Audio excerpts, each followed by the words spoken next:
Hello and welcome to my channel. Today I'll be going over day 6 of the coding bootcamp here in the year 2021.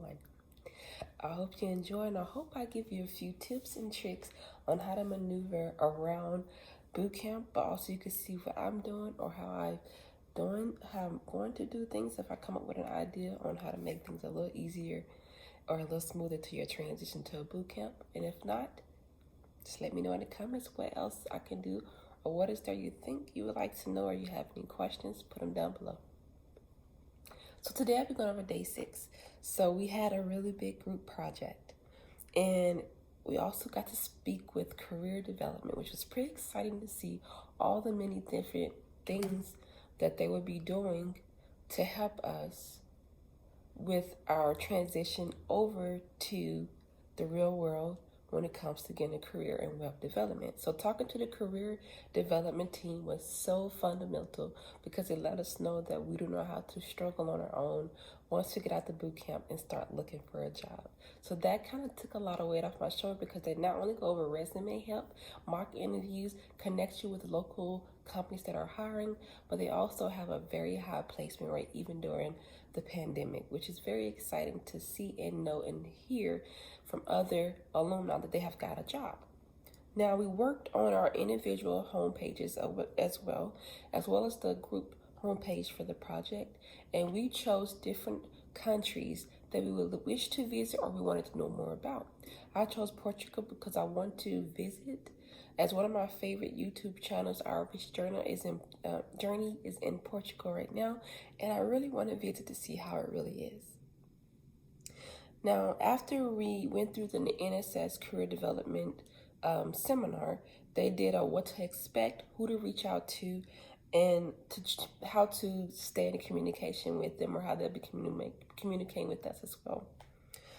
Then we went over what demo day consists of, which is a guarantee one meeting with a potential employer, how to go over your LinkedIn networking, listen to guest speakers and meeting guest speakers, and the creation of a technical resume and a one-on-one with them to ask any questions that we may have. And also went through a personal walkthrough of our current resume and one they think would be better for us, as well as 3 different resumes is what they'll be doing with us over the time that we are in the boot camp, and how to build and deploy the class website as well as our personal portfolio websites. Last but not least, networking talk and how to talk to recruiters. Okay, so after the career assignments, we learned that that's going to be mandatory. And we learned to check our calendars. So they linked the class calendar with our calendar.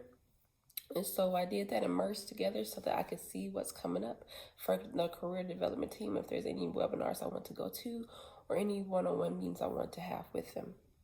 And we also learned about a job tracker called Hunter, or she said we can use a spreadsheet. Now, 2 months prior to our graduation, we will receive an update from job search form every 2 weeks, and the form must be done pretty quickly. And we have where the CEO of the company comes and does a big talk, giving us tidbits because he's been on the end of hiring, but he's also had his own company for a very long time. Even before starting the boot camp, he had a very well-known, successful company that he sold for millions, and he just kind of gonna go over the things that we can do and how we can make ourselves marketable. We also learned about a mandatory roundtable event, which I'm very, very excited about because you're going to go from room to room within Zoom because right now everything's still virtual, and get to talk to potential employers in the area, ask them questions, and get to know them just in case they want to get to know you as well. But I also teach you how to interview because they're going to also ask you questions that they would ask in a normal interview, which is also the mock interview event going to be coming up right after that, which will give you a real life experience of an interview process as a web dev. And we'll get to talk to lead devs and tech leads, and we'll receive feedback on the interviews that we do from those potential people. And alone, so that's going to be a lot that's going to go on. I'm pretty excited. That's a lot. I'm pretty excited about the Career Devs one-on-one, which we get to talk to other developers that's in the field and really figure out how their day-to-day work is and what they do, what their stacks are, any suggestions they may have. So one-on-ones with actual DevOps or software engineers in the field already. It's going to be pretty exciting. I got to look at some of the previous boot camps before me, their cohorts before me, websites, their LinkedIns, their podcasts, whatever they have, their websites and their class websites, which is pretty cool to see how far they came from starting where we are all the way to having deployed apps and games and different websites. And some even had went out and built professional websites for local businesses just to give back while in the process of listening to how companies ask for things and taking note and working with a real company to get the experience underneath their belt. And she really gave out some really good tidbits when it comes to common mistakes in a mock interview, which is connected to many recruiters and that we can't keep up, stay organized. And when they call you, you're like, who is this? Or I can't remember what you spoke to them about. And then she said it's a good strategy to get to know them a little and then work with only 2 or 3 at most when it comes to recruiters. And then she said, what should everyone do? Take advantage of each event, thank them for their time, and ask if they have time to connect. Get to know each one of them and get their contact information and reach out because they would not have volunteered if they did not want someone to reach out to them. And she also said the income for Nashville, Tennessee, she kind of gave us a ballpark number for the area. So I'm pretty excited with the number because that number is what I need to continue building on our fire journey so that we can retire. And according to my calculations, if I can get a job at that amount, I can retire. My husband retires from the military in 4.5 years. So we can retire actually earlier than that with the number that she gave us. So I'm pretty excited to really venture out and figure out more income opportunities. And also to get ready to take our selfies for our portfolio pages as well as our LinkedIn. We need professional ones. So they're offering through the school, but we can also go on and do our own. Since I'm not in the area currently, I'll most likely be getting one done here in Las Vegas. So she said to remember, do not get frustrated during an interview or mock interviews because they're looking for someone who does not get frustrated. And if you do not know an answer, they want you to be honest and you don't know the answer, but you can find it. Or to say, can I get back to you later and send them the answer later. They're looking for someone who's just moldable and learnable and who can learn. Last but not least, they have junior instructor positions available.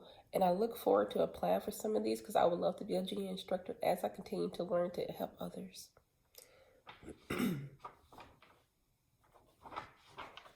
We also learned how to pull branch after a main. I think I went over that last video, which is how whenever there's something new happen to your GitHub, how to pull down from that using git checkout main, git pull origin main.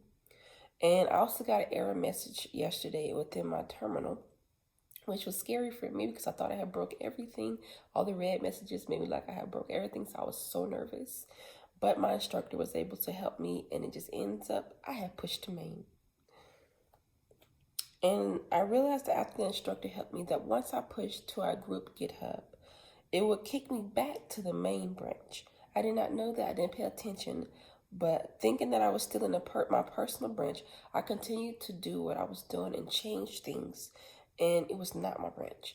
So now I've learned that whenever I do a push to pay attention to what branch I am at, before I make a change, pay attention to what branch I am at the bottom left of the Visual Studio Code and within GitHub. Because it has it there. And I finished the HTML and CSS from my page with our group project. And for a few hours, my CSS was not working. Came to find out, I was missing a semicolon and an add import within our HTML file on line 27. I had a few moments where I felt frustrated because I had broken our GitHub. But in the end, I hadn't.